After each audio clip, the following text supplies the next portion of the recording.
Students, आज हम class 2 value education lesson 4 study करने जा रहे हैं। आज का टॉपिक है बीइंग हेल्पफुल। हमें हमेशा मददगार बनना चाहिए, दूसरों के प्रति हमेशा मदद करने की भावना होनी चाहिए। आज हम इस चैप्टर के बारे में स्टडी करेंगे और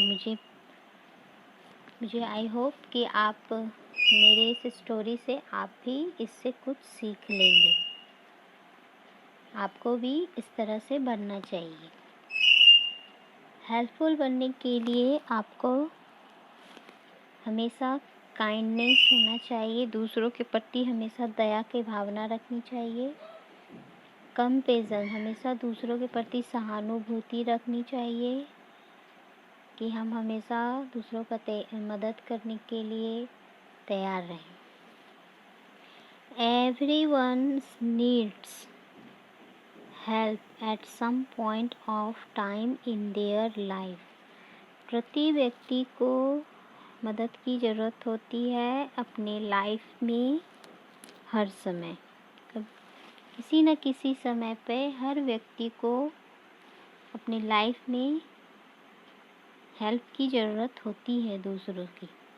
being helpful is a good habits. मदद करना बहुत ही अच्छी हैबिट्स है that each of us must practise. इन सभी को हमें सबको प्रैक्टिस करनी चाहिए। दूसरों की मदद करने के लिए हमें हमेशा रेडी रहना चाहिए। ये एक अच्छी हैबिट्स है और हमें तैयार रहना चाहिए। It solves the problem of other people and also make us happy. It solves the problem, इससे दूसरों की प्रॉब्लम सॉल्व होती है and also make us happy. उन दूसरों की प्रॉब्लम सॉल्व होने से हमें जो खुशी मिलती है आपको उसका अंदाज़ा नहीं है। आपको अगर दूसरे को हेल्प करेंगे और वो लोग खुश हो जाएंगे तो उनको खुश देखकर जो खुशी आपको होगी वो बहुत ही हैप्पीनेस वाली होती है। It is the picture below. नीचे पिक्चर्स दिए हैं। Children, circle the children who are not helping others. आप अपने बुक में देखना, इसमें जो क्लास में टीचर बच्चे हैं उसको सर्कल कीजिए जो एक दूसरे की मदद नहीं कर रहे हैं। Do you help your friends? क्या आप अपने दोस्त की हेल्प करते हो? Share an experience when you were in trouble and someone came forward to help you. अपने एक्सपीरियंस को शेयर कीजिए। जब तुम मुसीबत में होते हो तो कोई आपके लिए हेल्प करने सामने आता है। By helping others, we solve their problems and spread happiness and love around. दूसरों के द्वारा हेल्प करना, we solve their problems, वो हमारे प्रॉब्लम्स सॉल्व होते हैं और जो खुशी चारों तरफ खुशी ही खुशी नजर आए। Let us read a story, understand important of helping someone. आइए इससे रिलेटेड एक छोटा सा स्टोरी स्टडी करते हैं जो हेल्प करने के इम्पोर्टेंस के बारे में आपको बताएगा। The ant and the Dove. The ant and the Dove, चींटी और एक कबूतर की स्टोरी है। चींटी और एक कबूतर की। Once upon a time there lived a small ant in a forest. एक समय एक जंगल में बहुत छोटा सा चींटी रहता था। वन डे, एक दिन, the ant was very thirsty. एक दिन वह चींटी बहुत ही प्यासा था। She went around looking for water. वह चारों तरफ पानी के लिए खोज में गया था। After walking for a while she saw a river that had plenty of water. चलते चलते बाद में उसको एक बड़ा सा एक नदी दिखाई दिया जो जिसमें नदी में बहुत सारे पानी थे। प्लेंटी मीन्स बहुत सारे। उसने नदी देखा और उसमें बहुत सारी पानी थी। She went near the river, वह रिवर के नज़दीक गया and climbed on A blade of grass, वह नदी के नज़दीक गया और घास जैसा लंबा लंबा होता है ना, तो घास की पत्तियों पर वो चढ़ गया। तब सी ट्राइड टू वेंट, वह झुककर फॉरवर्ड टू ड्रिंक वाटर, वह झुककर पानी पीने की कोशिश किया। ठीक है, but accidentally fail into the river, लेकिन अचानक ही वह नदी में गिर गया। जैसे ही वो पानी पीने के लिए नीचे झुका, वह पानी में गिर गया।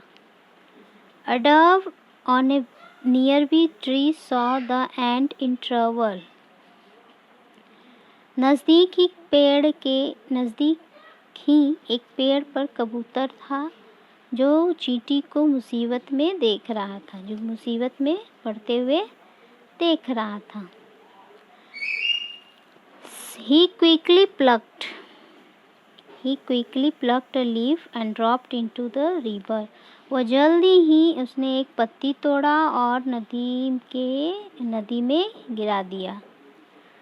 The ant held the leaf and quickly climbed up and उस चींटी ने जल्दी ही उस पत्ती को पकड़ा और उस पर चढ़ गया।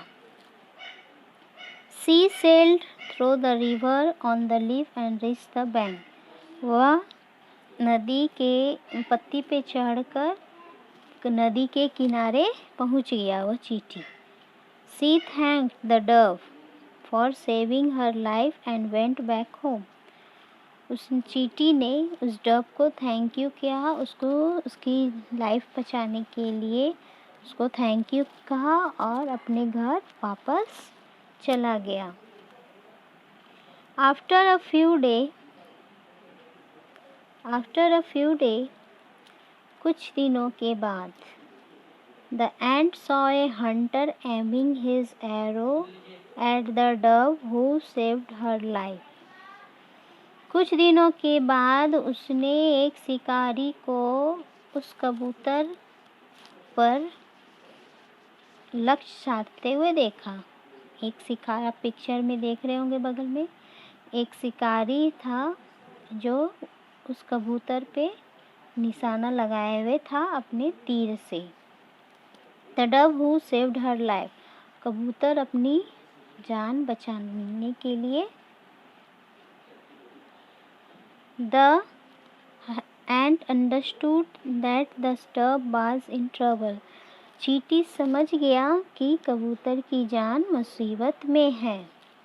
He rushed towards the hunter and beat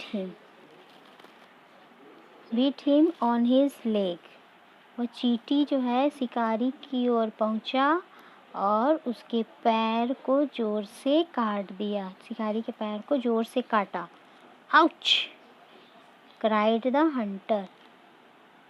तो जैसे ही चींटी ने उसके पैर को काटा तो वो हंटर जो था चिल्लाया, Ouch! The dove heard the hunter's voice. Dove जो कबूतर जो था शिकारी की आवाज़ सुना एंड फ्ल्यू अवे, और जल्दी ही वहाँ से दूर उड़ गया। आफ्टर सम टाइम, कुछ समय बाद, द डव केम बैक, कुछ समय बाद कबूतर वापस आया and thank the ant for saving his life, और एंट को थैंक यू कहा उसको जान बचाने के लिए। सुन, जल्दी ही दे बिकेम गुड फ्रेंड्स, जल्दी ही वे लोग एक अच्छे दोस्त बन गए। तो आपने इस स्टोरी में क्या देखा कि चींटी की मदद कबूतर ने की, और जब आपका कोई मदद करता है तो जब अगला आदमी मुसीबत में होता है तो आपका भी फ़र्ज़ बनता है कि आप भी उसकी मदद करो। और दोनों अच्छे दोस्त बन गए और वो लोग बहुत ही हैप्पी रहने लगे। आज का मोरल ऑफ द स्टोरी है, we should help others in every little way. We should help others in every little way. हमें हमेशा दूसरों की हर छोटे छोटे समय पे काम मदद करनी चाहिए, that we can and make them happy. ऐसा करने से हमें उन लोगों को बहुत खुशी होती है, वे लोग बहुत खुशी होते हैं। जब अगले आदमी को हम हमेशा हेल्प करते हैं तो दूसरे आदमी बहुत ही खुश होते हैं। तो आपको भी हमेशा अच्छा इंसान बनना चाहिए, दूसरों के लिए हमेशा मदद के लिए रेडी रहना चाहिए। आप मदद करना दूसरों का कैसे सीखोगे? आप अपने घर से ही दूसरों का मदद करना हमेशा सीखोगे। सबसे पहले आप बच्चे हो, अभी तो आप बाहर जाओगे नहीं, तो इसके लिए आपको घर के लोगों के साथ, अपनी छोटी बहन, बड़े भैया, बड़े छोटे भाई, बड़ी बहन, मम्मी पापा, दादा दादी, अंकल आंटी, कोई भी आपके घर में इतने सारे फैमिली रहते हैं, तो उन सभी की हेल्प छोटे छोटे कामों में उनका किया कीजिए। जैसे मम्मी किचन से कुछ सामान ला रही हैं तो आप उनके लाने में हेल्प करो। अगर आपका छोटा भाई रो रहा है तो उसको चुप कराओ, उनको खिलाओ। और भी बहुत सारे ऐसे वर्क हैं जो आप छोटे छोटे कामों में, अगर आप घर से आप हेल्प करना सीखोगे तो आप बाहर के लोगों को भी हेल्प करना सीख जाओगे। तो अभी से ही आप अपने घर के लोगों का हेल्प करना सीख जाइए। Thank you.